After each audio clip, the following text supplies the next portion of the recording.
No, this is just host broadcast. Oh, you're the one. Yes, yes. You need to go in the center. Yeah, you can. Oh, lovely. Thank you. Then I can come. Get your hand. Thank you very much. Here we go. We're going to move you over. Caroline, we have a second, so let's move the camera. Yes, so how do you want to work this? This camera can move to the side? Ja. Dit is het witte huis, deze moet naar achter. Kunnen we deze naar achter duwen? Ja. Dan komt deze van het witte huis hier te staan. Oké, het is niet gebruikt als je wil. Do you want to use the same tripod so we just can click on our camera? Het huis is me helemaal naar achter. Zeg jij het er? Ik zeg het, komt zo. Even plek gemaakt worden voor het witte huis.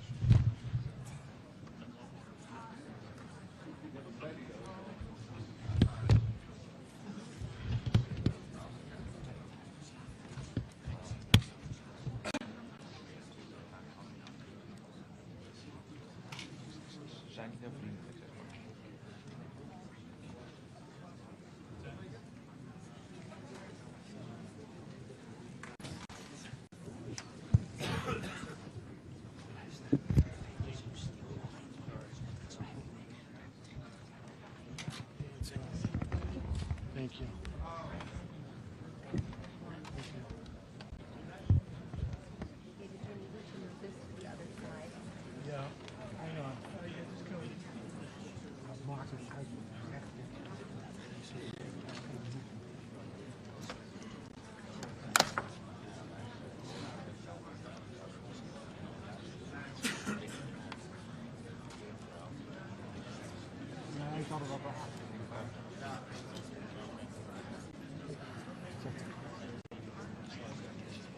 Ja, ze willen gewoon een eigen ding.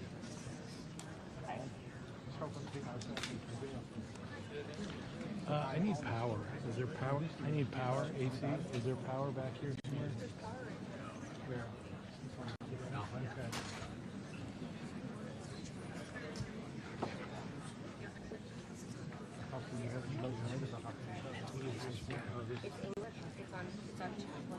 Okay. Okay. What else do you need to remember? Let me come up there.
Maakt niet uit.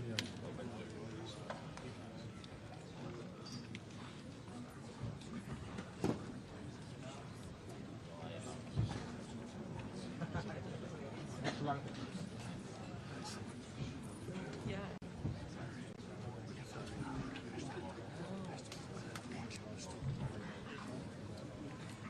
Die zijn ook wel waarschijnlijk van de Amerikaanse media.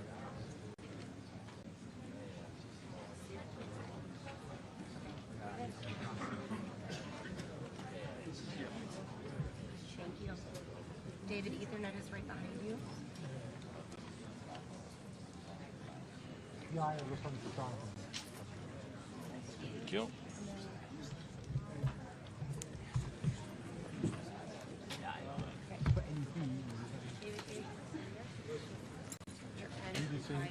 Al 6, dan houdt er ook nog één hoog achter.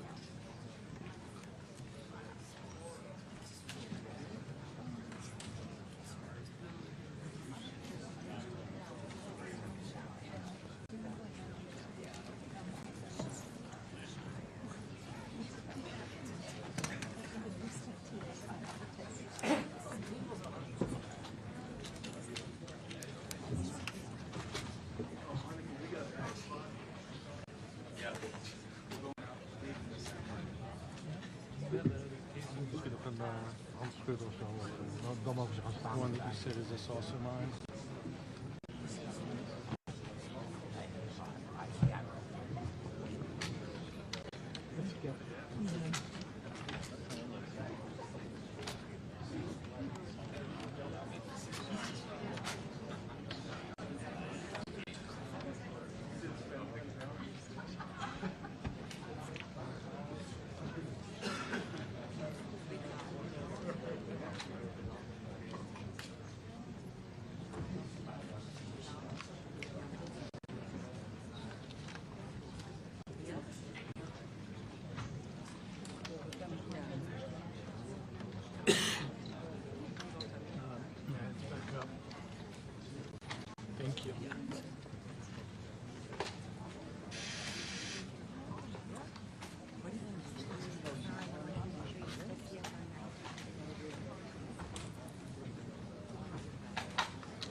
Koffie.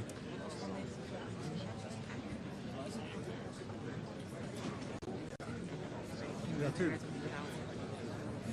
En wij toch ook? Wij niet, maar...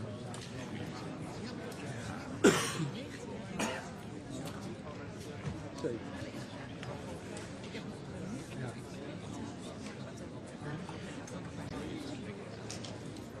Ik heb het gemist.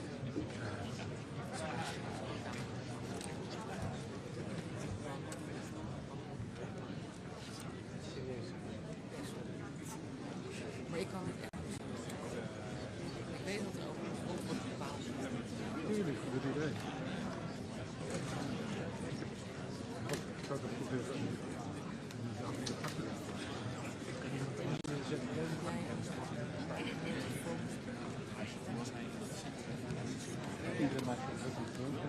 Nee, sorry. Ja, nee. Nee. Maar zo goed. Dat is de leeftijd.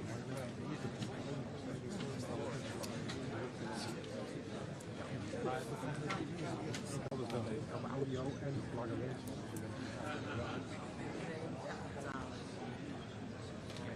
Hoe weet iedereen?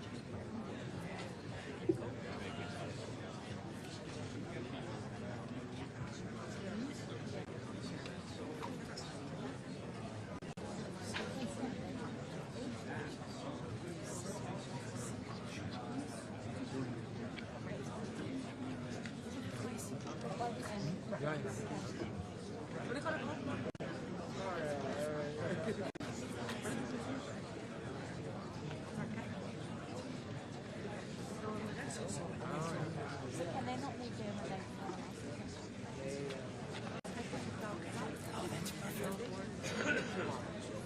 Oh, thank you so much.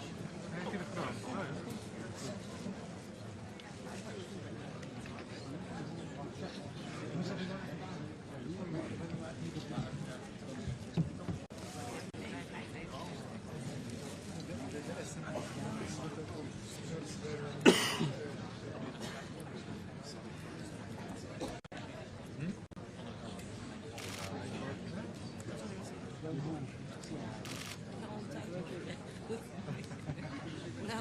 De laatste update is nog steeds dat het niet is.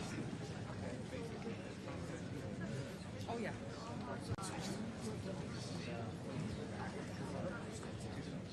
Ja, dus het vol mensen.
Heb nog 10 zijn.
Well, thank you very much. This has been an honor.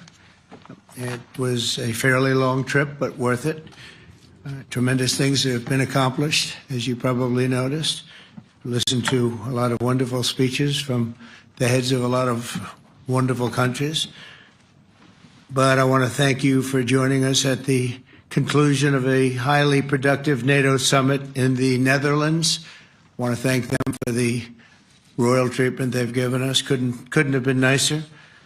And it's a beautiful country, really a beautiful country. Coming in, I saw the most beautiful trees. In fact, I want to bring some back with me. I want to also thank, I had breakfast this morning with the King and Queen, and they're incredible people. I said, you're central casting. Beautiful people, great people, big, beautiful heart. And I enjoyed that. And also NATO Secretary General Mark Rutte, who's been terrific. He's been a friend of mine. Used to be right here running this wonderful country. Now he's the NATO Secretary General. He's doing a fantastic job. And the Prime Minister, we appreciate everything you've done. And as you know, last weekend, the United States successfully carried out a massive precision strike on Iran's nuclear enrichment facilities, and it was very, very successful. It was called obliteration.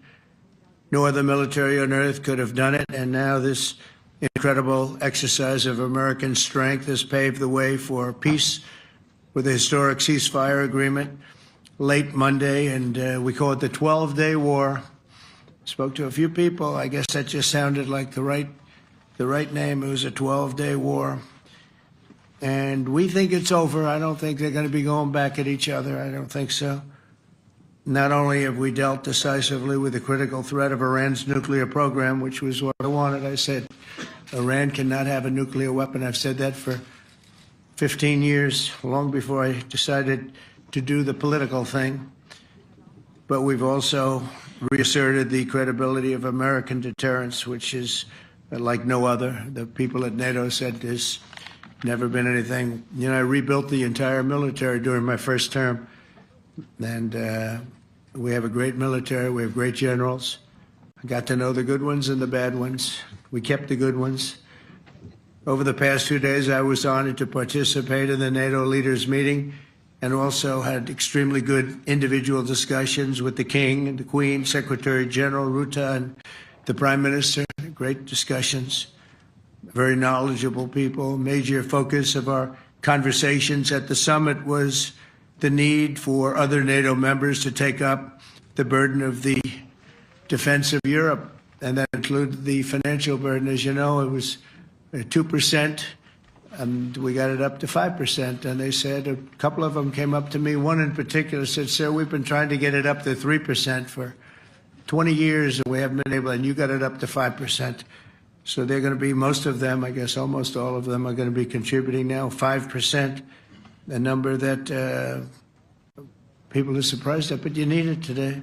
The United States accounts for 2/3 of all NATO defense spending. And since I began pushing for additional commitments in 2017, believe it or not, our allies have increased spending by $700 billion. I said to people, you don't have any money, and a lot of them weren't paying. And so I started the process, and I picked it up as soon as I got back, which is 6 months ago. And following my election last November, almost all have accelerated plans to reach the 2%, 3%, 4%, and then ultimately, very quickly, 5%. And all of this is going to be done very quickly, almost immediately. You probably know this as well as I do. I'm sure they've been talking about it. It's really been a big focus. In a very historic milestone this week, the NATO allies committed to dramatically increase their defense spending to that 5% of GDP, something that no one really thought possible. And they said, "You did it, sir, you did it." Well, I don't know if I did it, but I think I did. This will be known as the Hague Defense Commitment, which is pretty good, pretty appropriate. When the allies reach this number, it will add more than $1 trillion a year. Think of that, $1 trillion per year to our common defense. And this is a monument really to victory, but it's a monumental win for the United States, because we were carrying much more than our fair share. It was quite unfair, actually. But this is a big win for Europe and for actually Western civilization. For years, past administrations failed to get most allies to contribute even the 2%. I remember when I came here, we had 4 countries that were up to 2%, and I remember Poland was there. A couple of them were there. But most of them were. We had 28 at the time. As you know, it's increased a little bit. And they've agreed now to more than double their budgets in all cases. And Europe stepping up to take more responsibility for its security will help prevent future disasters like the horrible situation with Russia and Ukraine. And hopefully we're going to get that solved. Last week they lost 7,000 soldiers, mostly soldiers. But they're also getting hit in Kiev. They're getting hit in some of the towns also. And that means life. Life is disappearing also in the cities and towns. Should have never happened, would have never happened if I was president. I said it 1,000 times. And it never did happen. It's never even thought about. But it's vital that this additional money be spent on very serious military hardware, not bureaucracy. And hopefully that hardware is going to be made in America, because we have the best hardware in the world. You saw that, where 14 missiles were shot at us the other day. And they were very nice. They gave us warning. They said, "We're going to shoot them. Is 1 o'clock okay?" They said, "It's fine." And everybody was emptied off the base, so they couldn't get hurt except for the gunners. They call them the gunners. And out of 14 high-end missiles that were shot at the base in Qatar, all 14, as you know, were shot down by our equipment. Amazing stuff. Amazing that they can do. It's like shooting a bullet with a bullet. It's the same thing if you think about it. 14 out of 14, and they weren't even that surprised. I said, "Do you do that well often?" They say, "We pretty much do, sir." The Ukraine crisis has also highlighted the urgency of rebuilding our defense industrial base, both in the United States and among the allied nations. We cannot afford to be dependent on foreign adversaries for critical minerals. And as you know, we made a deal with Ukraine to take a vast amount of the land they have for minerals. We need it. And once again, I want to thank all of the people in the Netherlands, incredible people. It's a great place. And all of the NATO allies for the tremendous summit that we just had. A letter just came in, and a statement came in from the Atomic Energy Commission of Israel. And I just wondered, this is an official letter, and they're very serious people, as you know. The devastating U.S. strike on Fordo destroyed the site's critical infrastructure and rendered the enrichment facility totally inoperable. It was devastated. We assess that the American strikes on Iran's nuclear facilities has set back Iran's ability to develop nuclear weapons for many years to come. This achievement can continue indefinitely if Iran does not get access to nuclear material, which it won't. It's so sad that that whole thing had to go. But I just want to thank our pilots. You know, they were maligned and treated very bad, demeaned by fake news CNN, which is back there, believe it or not, wasting time, nobody's watching them, so they're just wasting a lot of time, wasting my time. And the New York Times, they put out a story that, well, maybe they were hit, but it wasn't bad. Well, it was so bad that they ended the war. It ended the war. Somebody said in a certain way, you know, that it was so devastating, actually. If you look at Hiroshima, if you look at Nagasaki, you know, that ended a war too. This ended a war in a different way, but it was so devastating. Also, they have, out of Dubai, just came that Iran's foreign ministry spokesman, this is Iran's foreign ministry, says its nuclear installations were very badly damaged by the American strike. So what bothered me about these reports with fake reports put out by the New York Times, failing, I call it the failing New York Times because it's doing terribly. Without me, it would be doing no business at all. But, and by fake news, CNN and MSDNC, all of these terrible people, you know, they have no credibility. You know, when I started, they were at 94% credibility, the media. Now it's at 16%.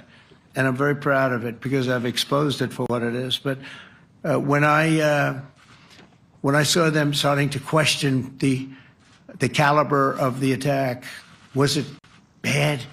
Well, it was really bad. It was devastating. They were obliterated. In fact, you can't get into the tunnels. They just put that over. That just came out. They can't. There's nothing. There's no way you can even get down. The whole thing is collapsed in a disaster. And I think all of the nuclear stuff is down there because it's very hard to remove. And we did it very quickly. When they heard we were coming, it was, you know, you can't move it. Very hard, very dangerous, actually, to move to. And they also knew we were coming, so I don't think too many people want to be down there knowing we're coming.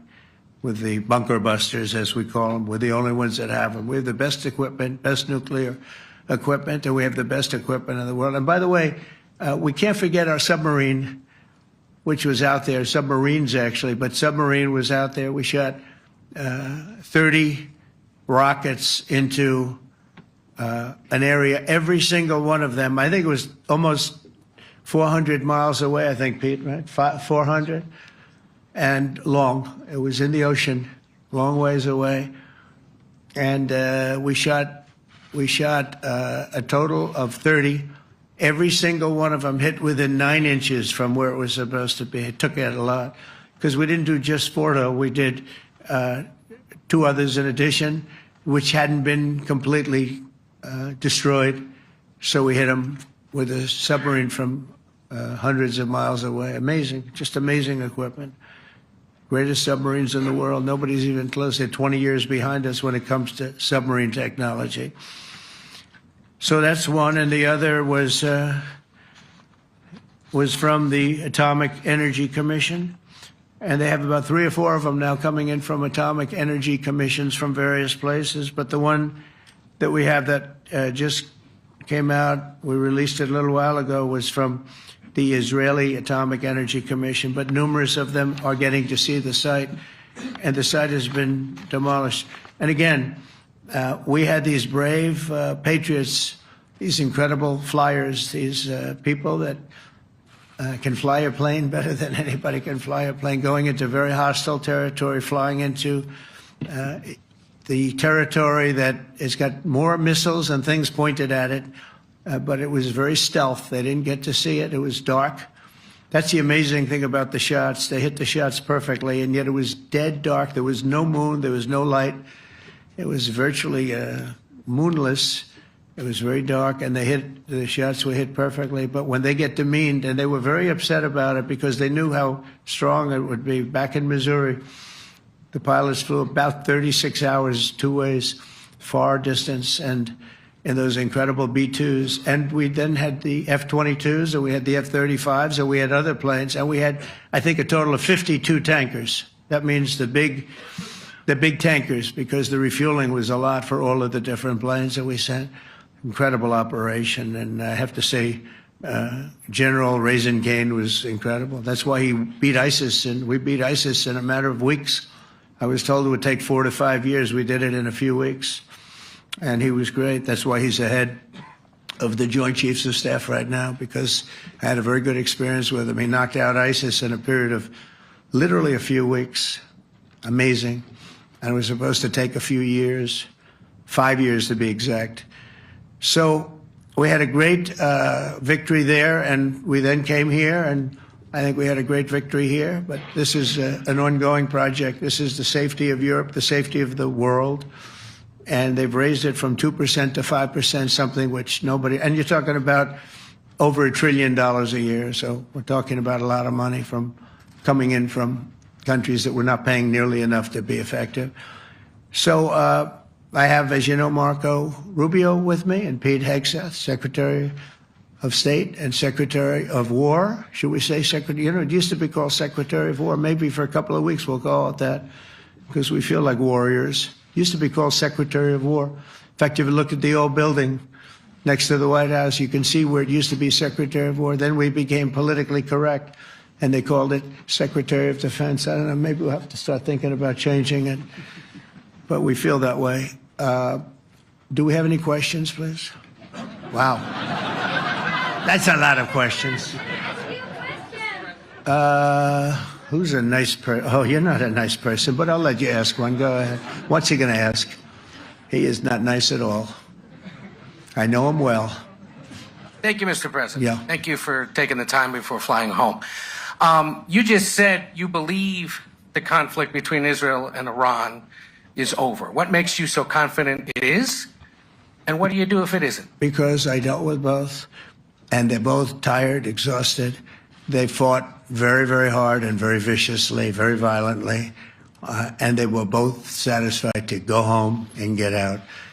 And can it start again? I guess someday it can. It could maybe start soon. I think a big telltale sign was when, as you know, Iran somewhat, by not much, violated the ceasefire, and Israel had the planes going out that morning, and there were a lot of them, 52 of them. And I said, you got to get them back. And they brought them back. They didn't do anything. They brought them back. It was very good. I thought it was amazing, actually. They have fought a hell of a war. They fought very hard. I think the war ended, actually, when we hit the various nuclear sites with the planes. And I just hope you people can give these pilots, these are the best pilots in the world. They're the best shots in the world. They call them shots. That's what they are. And wait a minute. And I just hope you can give them the respect they deserve, because they came home to fake news. And like, oh, gee, there was hardly any damage. The things are decimated. So, but I think, no, I think they're very much finished. I think Israel's going to get back to doing what they do, and I think that Iran's going to get back. You know, Iran has a huge advantage. They have great oil, and they can do things. I don't see them getting back involved in the nuclear business anymore. I think they've had it. They've been at it for 20 years, and I don't see that happening either. Now, if it does, we're always there. It won't be me. It'll be somebody else, but we're there. We'll have to do something about it. Yes, please, go ahead. Go ahead. Oh, fake news, CNN? Oh, yeah, here we go. Wait till you hear this question. You should really say how great our soldiers and our warriors are. I think everyone appreciates our soldiers and our warriors. I do have two questions for you, Mr. President. You just cited Israeli intelligence on these attacks. Earlier, you said U.S. intelligence was inconclusive. Are you relying on Israeli intelligence for your assessment of the impact of the strikes? No, this is also Iran made the statement. And it's also, if you read the document that was given that Pete can talk about if you'd like, the document said it could be very severe damage. But they didn't take that. They said it could be limited or it could be very severe. They really didn't know other than to say it could be limited or it could be very, very severe. And you didn't choose to put that because it was very early after. Since then, we've collected additional intelligence. We've also spoken to people who have seen the site, and the site is obliterated. And we think everything nuclear is down there. They didn't take it out. Okay, question? Please, go ahead. Go ahead. Yeah, blue dress. Thank you so much, Mr. President. Yesterday, you said China can now continue to purchase oil from Iran. Yeah. Are you giving up on your maximum pressure campaign? Because there are sanctions right now. With who? On Iran. No, look, they just had a war. The war was fought. They fought it bravely. I'm not giving up. They're in the oil business. I mean, I could stop it if I wanted. I could sell China the oil myself. I don't want to do that. They're going to need money to put that country back into shape. We want to see that happen. No, if they're going to sell oil, they're going to sell oil. We're not taking over the oil. We could have, you know. I used to say with Iraq, keep the oil. I could say it here, too. We could have kept the oil. No, China is going to want to buy oil. They can buy it from us. They can buy it from other people. But you're going to have to put that country back into shape. It desperately needs money. Yeah. Yeah, please. Here we go. I'm picking the beauties today. Go ahead. Mr. President, Secretary General Rutte has described President Putin as an adversary, a threat, an enemy.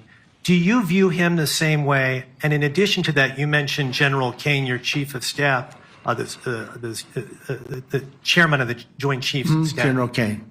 Yes. He has said that Mr. Putin has territorial ambitions beyond Ukraine. Do you view that in the same way? Possible. I mean, it's possible. I know one thing. He'd like to settle. He'd like to get out of this thing. It's a mess for him. He called the other day. He said, can I help you with Iran? I said, no, you can help me with Russia. Because, you know, in the last few weeks, we took care of India and Pakistan, Kosovo, Serbia.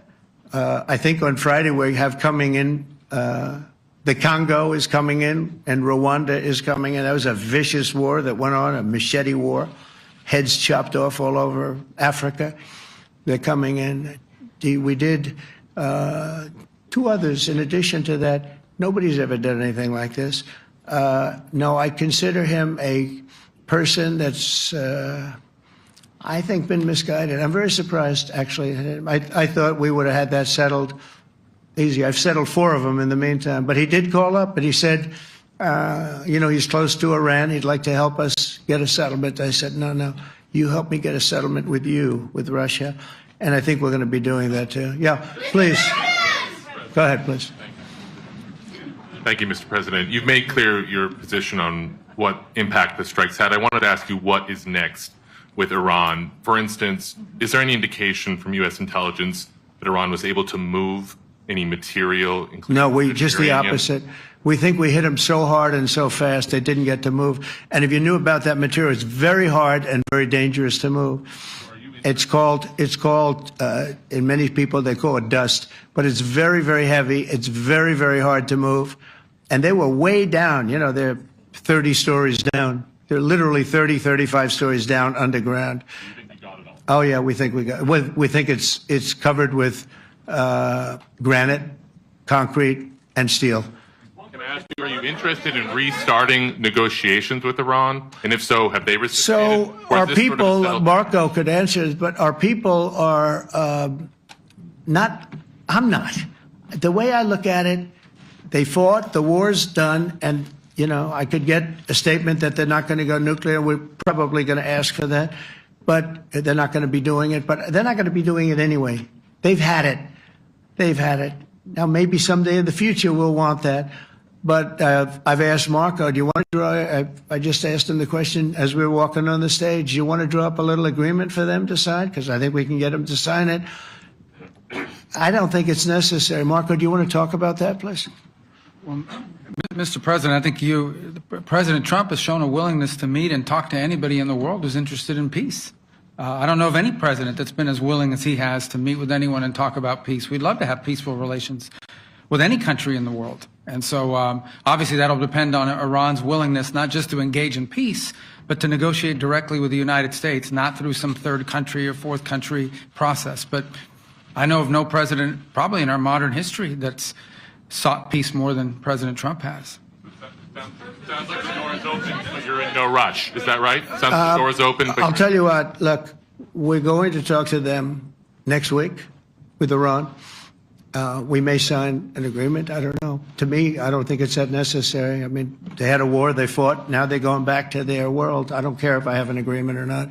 The only thing we'd be asking for is what we were asking for before about we want no nuclear, but we destroyed the nuclear.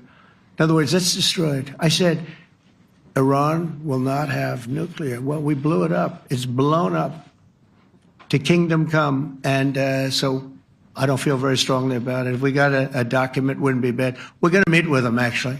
We're going to meet with them. Yeah. Yeah, go ahead, please. Yes. Mr. President, Netherlands TV, thank you for visiting our country. Good. As I Thank understood, you. I, of course, I'd like to know how you slept last night at the House of the King. Oh, I slept beautifully. But probably a more serious question. I think you just had a meeting with President Zelensky. Did you discuss any ceasefire in this Russo-Ukrainian? No. I wanted to know how he's doing. He was very nice, actually. You know, we had little rough times sometimes. He was couldn't have been nicer. I think he'd like to see an end to this. I do. I think what I took from the meeting couldn't have been nicer, actually. But I took from the meeting that he'd like to see it end.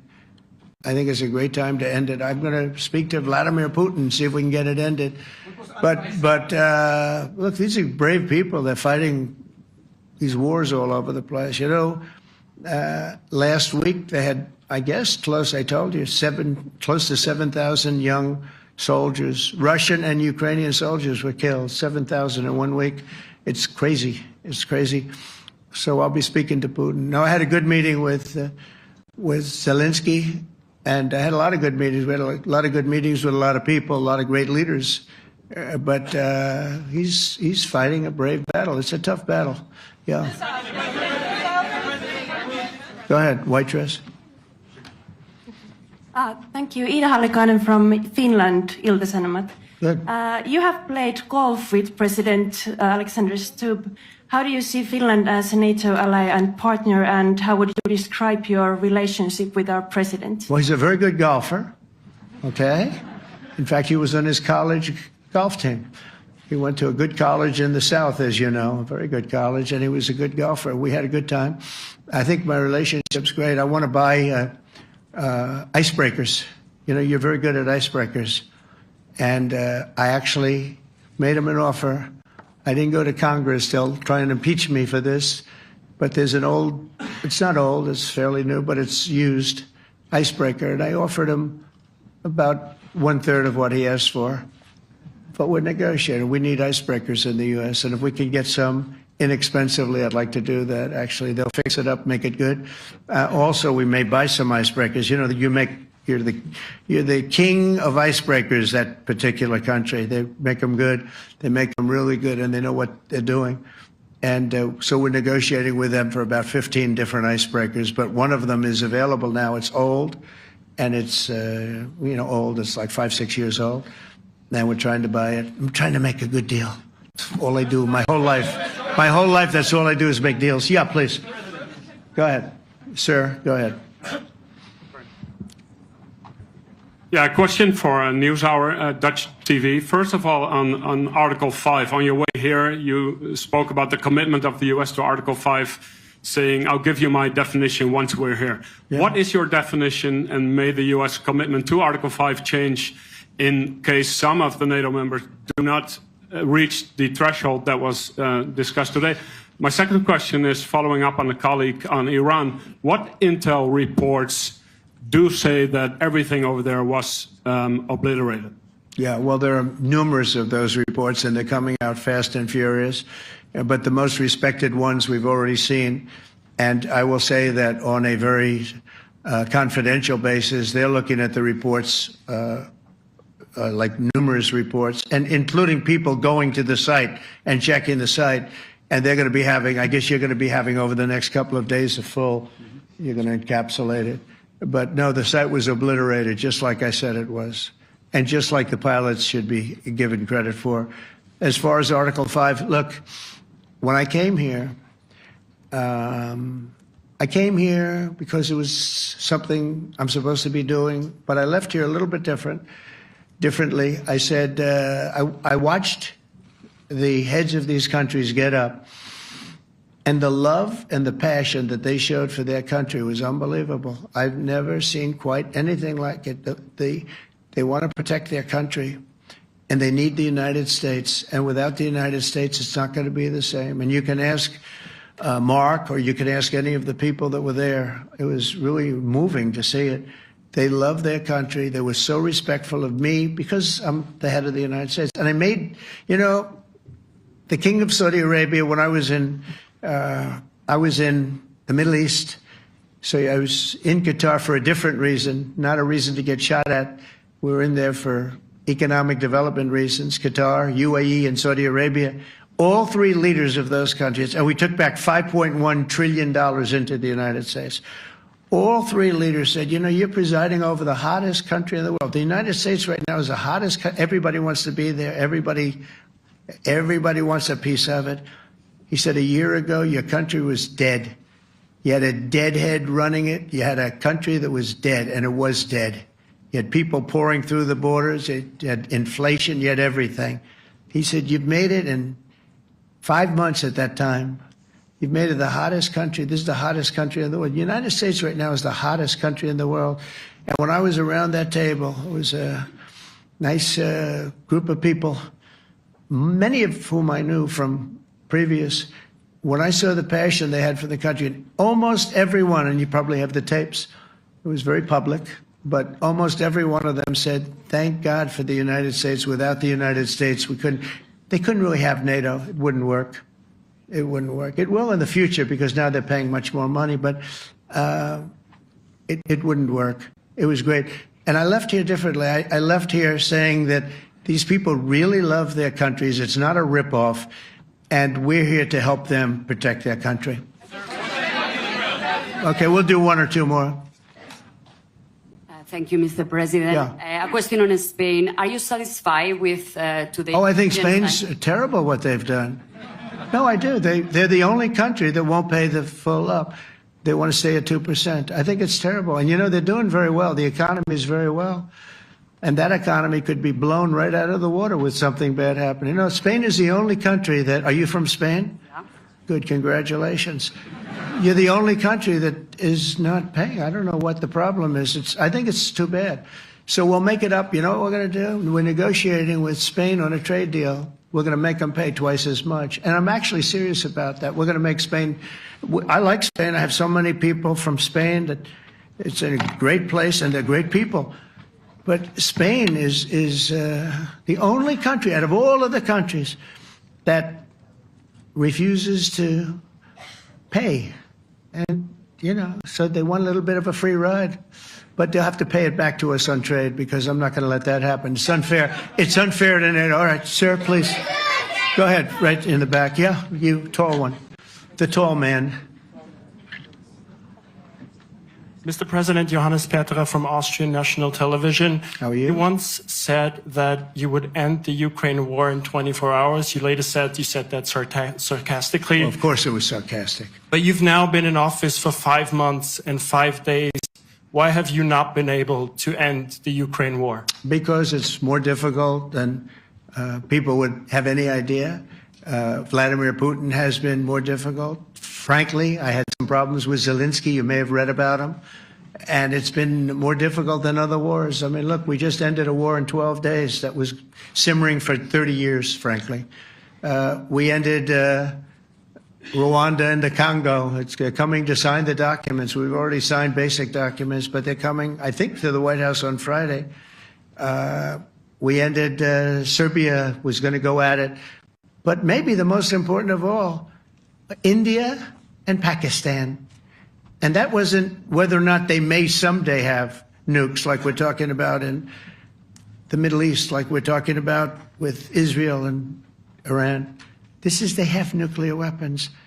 I ended that with a series of phone calls on trade. I said, look, if you're going to go fighting each other, it was getting very bad. You know how bad that last attack was. It was really bad. If you're going to go fighting each other, we're not doing any trade deal. No, you have to do a trade deal. I said, we're not doing any trade deal. And in fact, I had the general, who was very impressive. The general from Pakistan was in my office last week.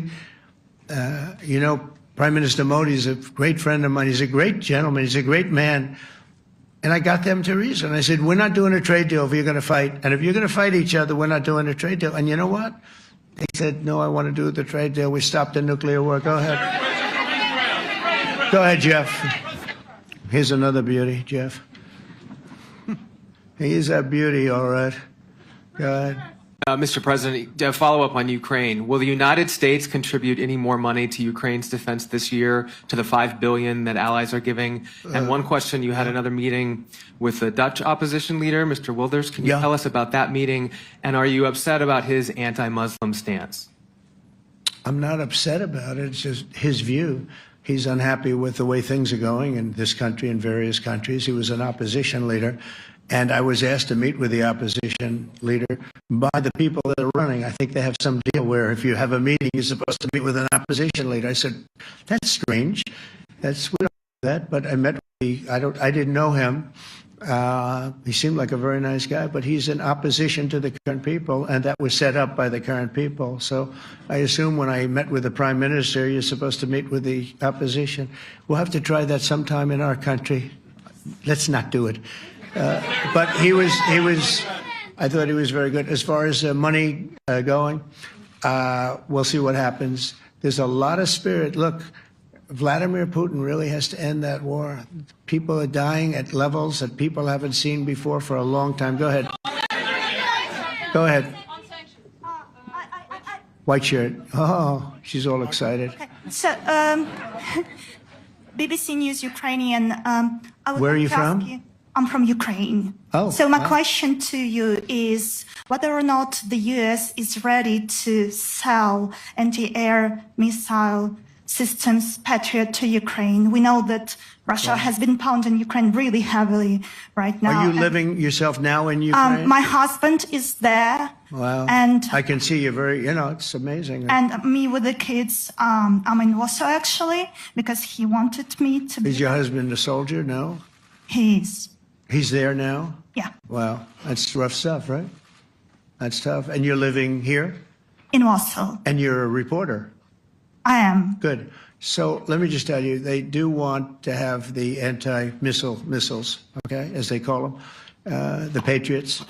And we're going to see if we can make some available, They're very hard to get. We need them too. We were supplying them to Israel. And they're very effective, 100% effective. Hard to believe how effective. And they do want that more than any other thing, as you probably know. That's a very good question. And I wish you a lot of luck. I mean, I can see it's very upsetting to you. So say hello to your husband, okay? Thank you. Go ahead. Thank you. Thank you, Mr. President. You were criticizing... Where are you from? Bloomberg News. Oh, Bloomberg. That's wonderful. You were criticizing the Federal Reserve Chair before coming to this summit. Yeah, I think he's terrible. I was wondering if you've begun interviewing different candidates for the Fed pick. Yeah, I know within 3 or 4 people who are going to pick. I mean, he goes up pretty soon, fortunately, because I think he's terrible. We have no inflation. We have a tremendous economy. Hundreds of billions of dollars of tariff money is pouring in. Factories are being built because they don't want to pay the tariffs, so they're building them all over the country. I think we're close to $15 trillion. I told you $5.1 trillion from the Middle East alone, but of investment money coming in. There's never been anything like that in the history of our country. But we have no inflation. And we have borrowing because Biden, stupidly, they did short-term debt. So we have borrowing coming up. And, we'll go 10 years, maybe longer, maybe shorter, but we'll go a long period of time when we do the debt. And because of him, because of this guy, we will have to pay for years. We'll be paying for him. And I said to him, listen, there's no inflation. He says, but maybe there'll be some. That's true. I said, if there is some, what you do is raise the rate. I'm okay with that. You raise the rate in 2 years from now or a year from now. But because the rate's high, we have to pay more for debt. It's pretty equal. In other words, if it's 4%, it's 4%. If you drop it a point, you'll pay 3%. So it's fairly equal, not necessarily, but fairly equal. So we're going to end up paying maybe 2 points or 3 points more. 3 points would be about $900 billion a year because of this very average mentally person. He's an average mentally person. I'd say low in terms of what he does, low IQ for what he does, okay? Wait, so instead of paying $900 billion, we don't want to pay 900 just because he doesn't want to lower the rate. I said, if there's inflation in 2 years or 3 years or 1 year from now, you raise the rate and you take care of the inflation, among other things. But he's probably a very political guy, I guess. I don't know. I think he's a very stupid person, actually. All right, one more. Let's go. How about you? Go ahead. She looks so happy and everything. Thank you. So I picked I'm her. from Spain, too. I'm Ana Buch from La Vanguardia. I wanted to know if... You're where from? Spain, too. I wanted to know if you want to... That's the Spain corner right there. Shouldn't have said that. That's okay. I do like Spain, by the way. I think it's unfair that they're not paying, but go ahead. Are you going to negotiate directly with Spain about... I'm going to negotiate directly with Spain. I'm going to do it myself. They're going to pay. They'll pay more money this way. You should tell them to go back and pay. You're a reporter? You tell them to go back. They ought to join all of those countries that are paying 5%. Spain's going to be just about the only one that's not. They were the most hostile toward doing it. It just doesn't make sense to me. Okay. All right, Kelly, go ahead. Here we go. There's another one. Hello, sir. Thank you We got them all today. Okay.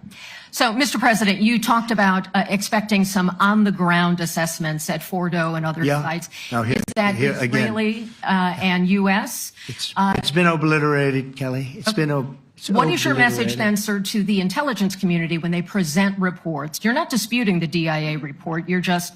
They presented a report that wasn't finished. We're talking about something that took place 3 days ago. I understand that. The report was done 2 days ago. Wait a minute. Yes. They didn't see it. All they can do is take a guess. Now, if you take a look at the pictures, if you take a look how it's all blackened, the fire and brimstone is all underground because it's granite and it's all underground. You don't show it. But even there, with all of that being said, the whole area for 75 yards around the hole where it hit is black with fire.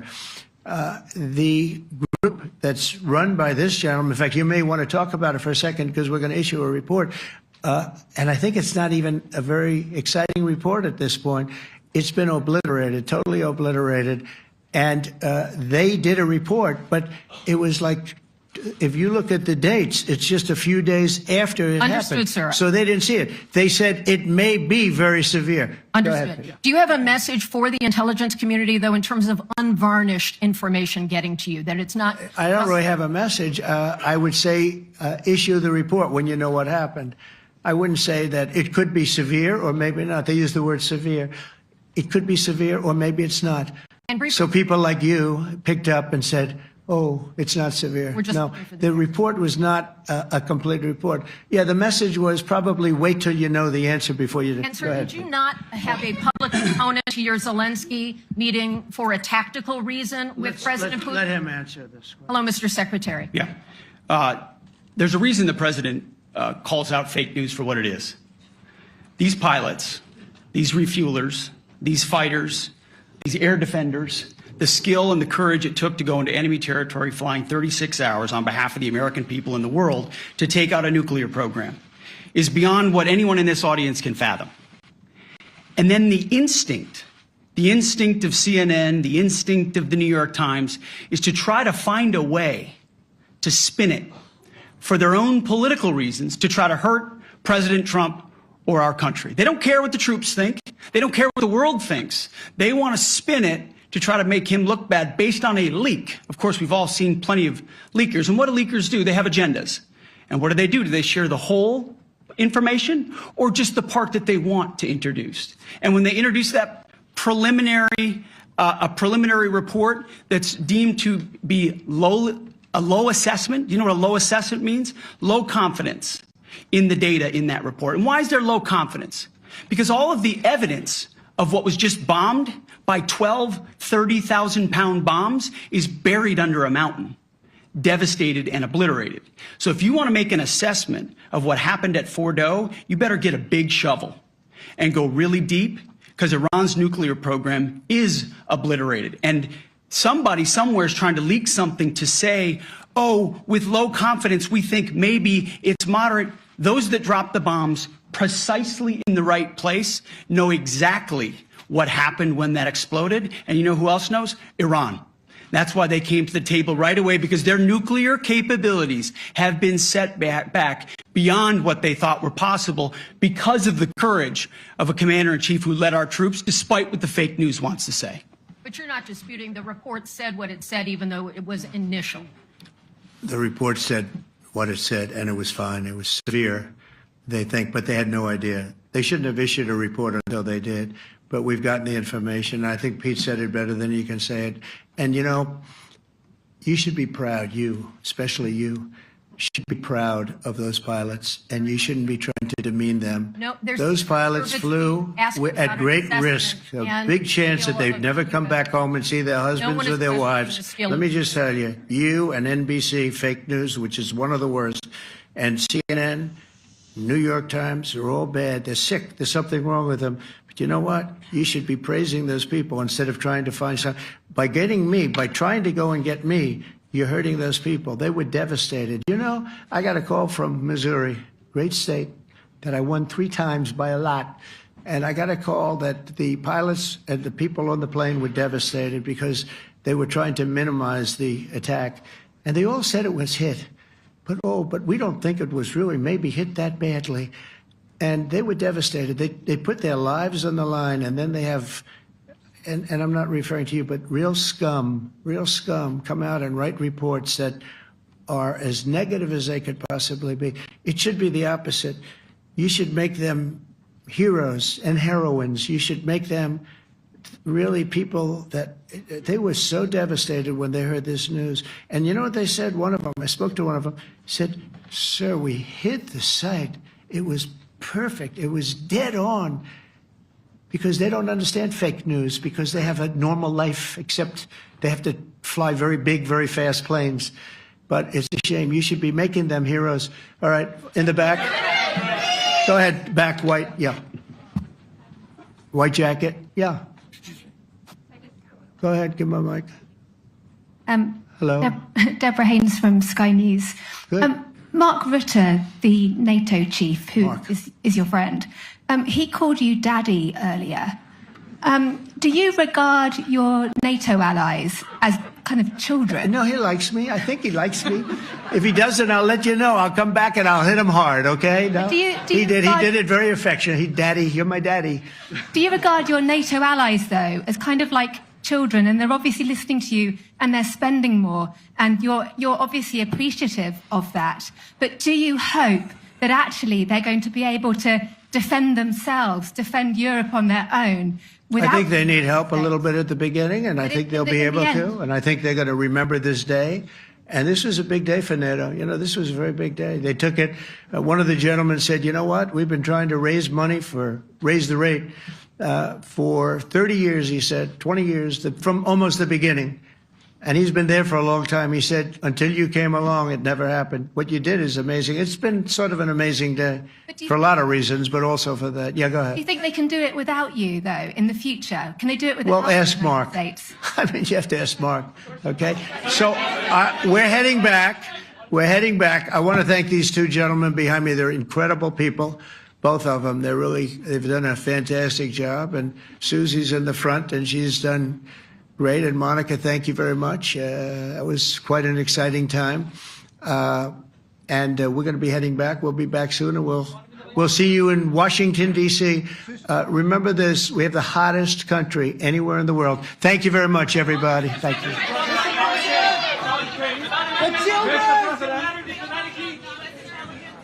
Do you trust American intelligence agencies?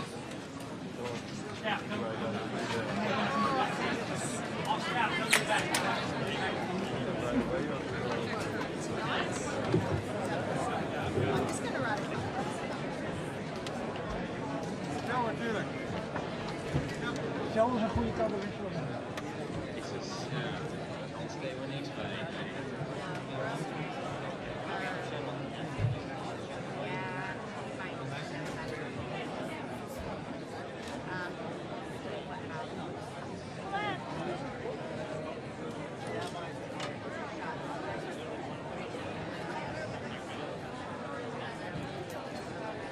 Krijgen we er nog een?